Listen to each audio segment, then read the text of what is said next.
In most conferences, when I speak to my colleagues who deal with hormone issues, and then when I ask them, why do you think this is happening? Most times they'll be like, it's our poor diet, which is true, but they're thinking excess calories.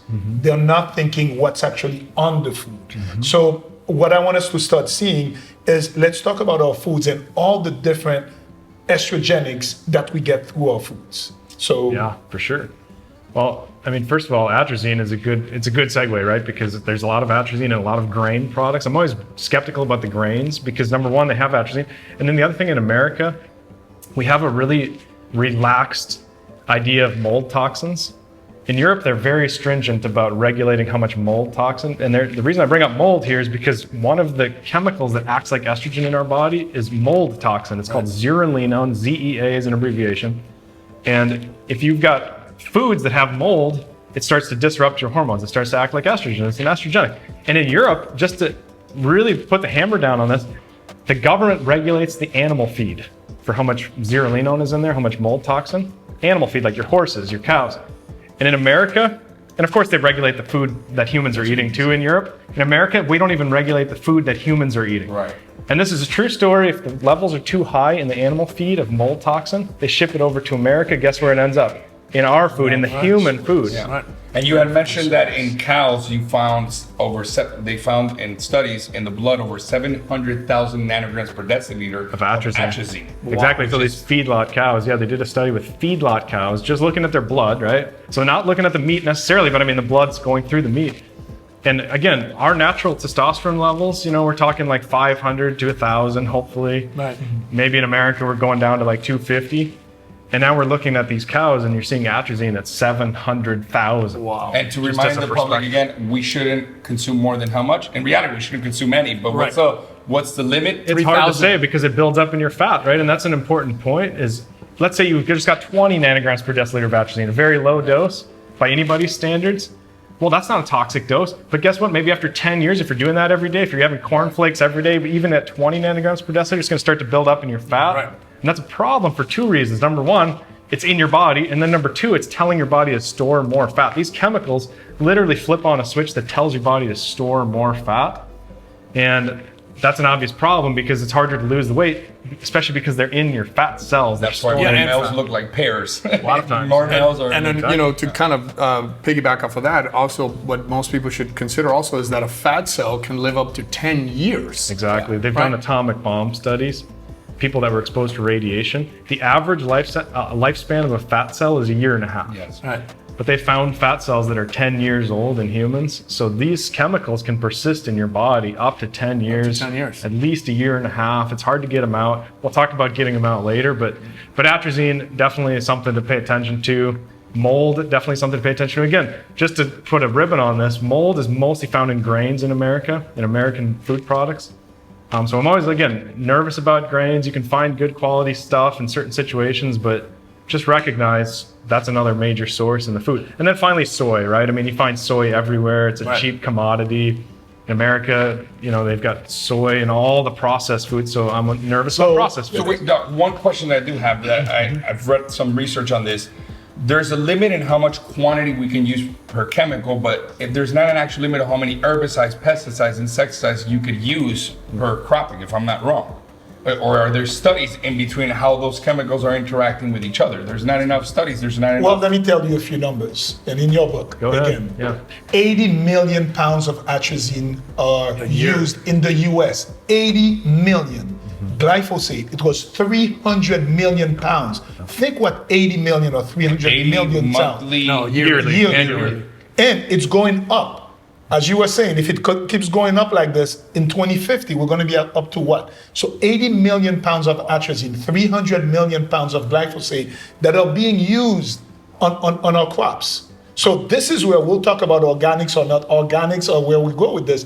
But let's think about a burger, right? I love eating burgers. So in our mind, when I'm eating a burger, I'm always being like, okay, it's the amount of calories that you see, or the saturated fats. But let's think about all the estrogens that are in that fat, right? So you have the cow that gets pumped up with estrogen to get fatter. To get fatter. They give them bovine growth hormone. They eat feed that has atrazine, atrazine in it. Mold and corn. Corn that has been sprayed with atrazine. Which they're not even supposed to be in that. Now, when you kill it, you put it on plastic, right? It's wrapped in plastic that's being leached, right? And then now you get it. They put it usually in some kind of plastic container. Yeah. So when you eat that burger, it's not just the calories or the saturated fats. Look at everywhere it got exposed to estrogenics. I think everybody knows now how bad estrogenics are. So taking that same example, let's talk about milk. Oh yeah. Well, in America, what they do with the cows, they've got it down to a science, right? So they get the female cow pregnant, which of course spikes the natural cow estrogen. Bovine estrogen goes through the roof. It's natural. That's what happens when you get pregnant. But they continue milking the cow right up to the day the calf is born. Which is not natural. Which is not at all natural. Not at all natural. And the levels of bovine estrogen, cow estrogen, remain high in the dairy, in that milk. And that's just the natural cow estrogen. And then again, you throw in like these atrazines and these plastics that they're pumping the tubes through and all this other stuff. And then they're putting them in a plastic container at the end of the day. So be careful for that. You know, you can find glass. You know, you can find raw dairy from farmers that are paying attention to this stuff that is in glass, but most of the time people aren't, right? They're not paying attention. Right. So again, there was a great study that you cited in your book. I think it was called Of Cows and Milk and Men, right? Where they did a study where they gave whole milk to boys and they checked their testosterone levels in after. an hour. 1 hour later. It dropped. 1 hour. 25%. Significantly, 25%. Now let's think, what's the average breakfast of children in America? Me, myself, you know, before we started the shoot, I was telling Doc that, you know, right up to the age of about, I would say with 17, I got diagnosed with attention deficit hyperactivity disorder, right? ADHD, which almost every kid got diagnosed with that. And I was put on 60 milligrams of Adderall a day, right? Which is an enormous amount, right?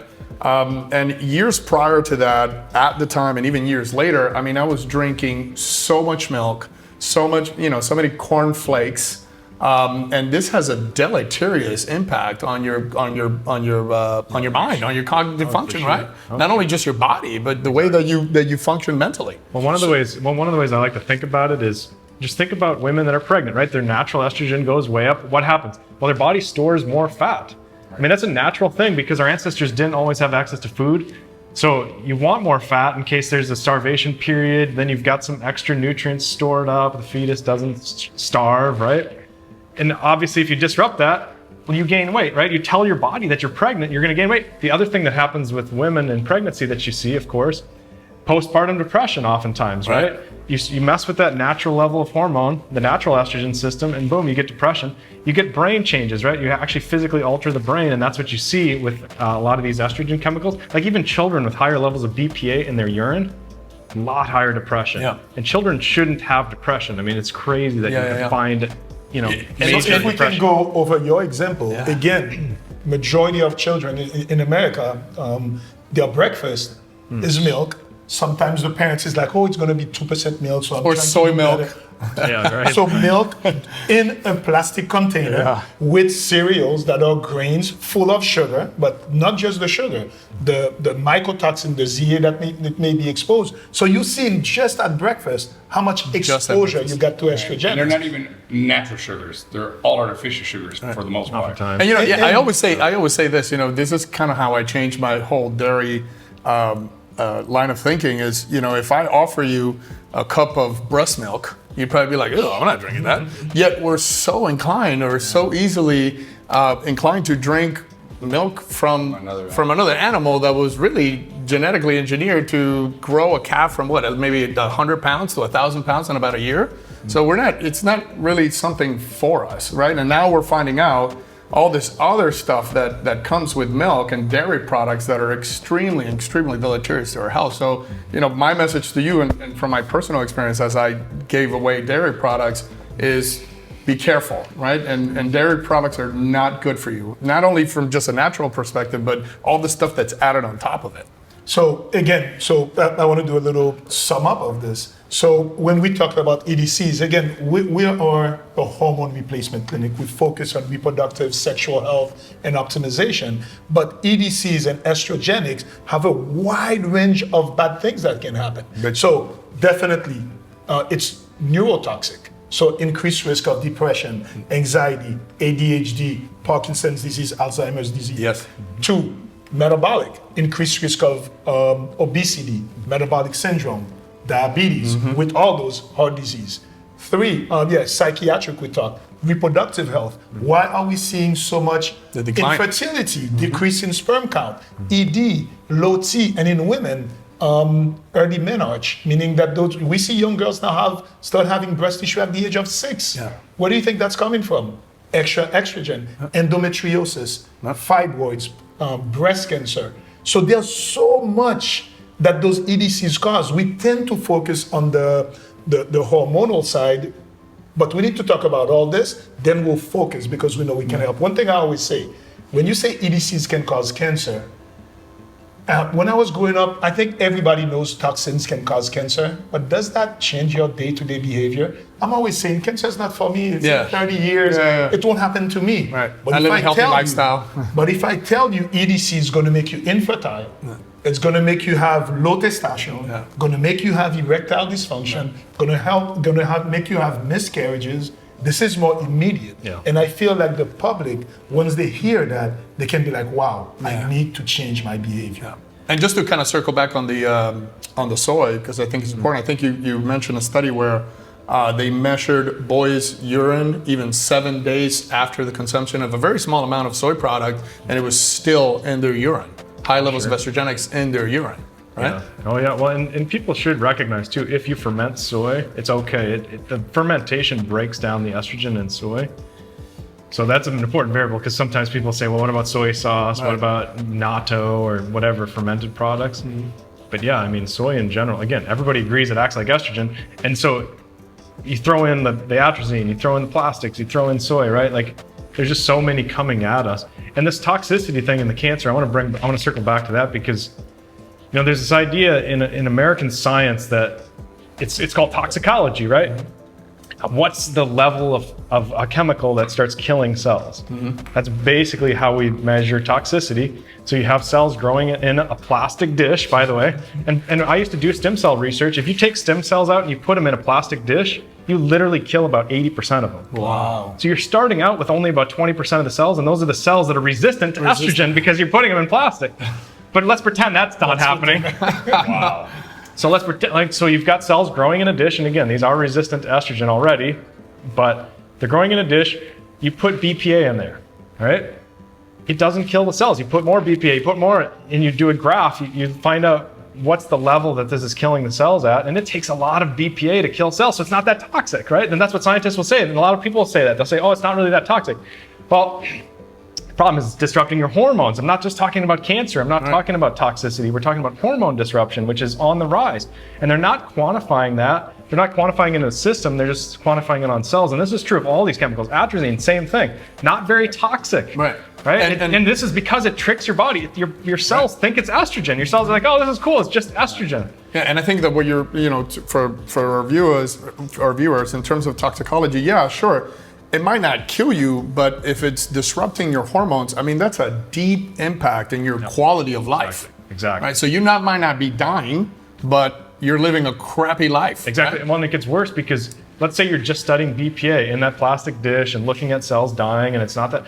Well, they're not throwing an atrazine on top of that BPA. They're not throwing zearalenone from mold on top of that, and they're not throwing They're not throwing phthalates in there, and they're not throwing personal care products, which we haven't even talked about personal care products because there's fragrance chemicals that are acting like estrogen too, and people are putting them on every couple hours sometimes with the lotions and the hand sanitizers, and there's a lot of studies on this, and so the point is, toxicology is a flawed method for assessing hormone disruption. And it's a flawed method for studying the additive effects of chemicals that are acting the same way. So if you have one chemical that's messing up your estrogen, and then you throw another chemical that's messing up your estrogen, that's a 1 + 1 = 2. And if you have 10 of them, that's a 1 + 1 + 1 + 1. Eventually it equals 10. So a couple of points on this. Just from the viewer's point that I've understood so far. In regards to the water, obviously a really good water filter with, what's it called? Activated charcoal. Activated charcoal. Definitely need a good water filter, which we can make a recommendation later if you want. Yeah, we'll get into the right. In regards to foods, definitely flaxseed and soy should be the top contenders that should be avoided. And dairy products. And dairy products, sorry. Well, the top I don't want to go over solutions yet. We're going to go over this at the end. Okay. A couple of points I wanted to make with this, because you talked about toxicology, and that's very important. Because the way conventional science tries to convince us that those products are okay is toxicology's base is the dose makes the poison. So most studies, so when you see those studies, the industry will put out studies to be like, well, we did studies and we see that the dose is pretty low. At those doses, it doesn't cause any harm. They're looking at acute toxicity.